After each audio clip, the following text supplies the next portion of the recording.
Welcome to Kentrol's installation instructions for our hood bumper deletes for Jeeps 97 to 06 TJ and 07 to 18 JK Wranglers. Step 1. Open the hood and prop it open with its hood rod. Peel back the heat shield, if applicable, just enough to gain access to the hood bumper nuts. Step 2.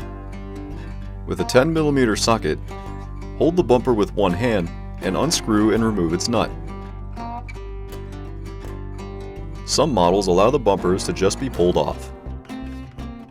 Step 3. Place the delete and bolt into the hood and support it with one hand. With the other hand, screw on a washer and nut. With a 13mm socket and a 5mm Allen, tighten the nut and repeat on the opposite side.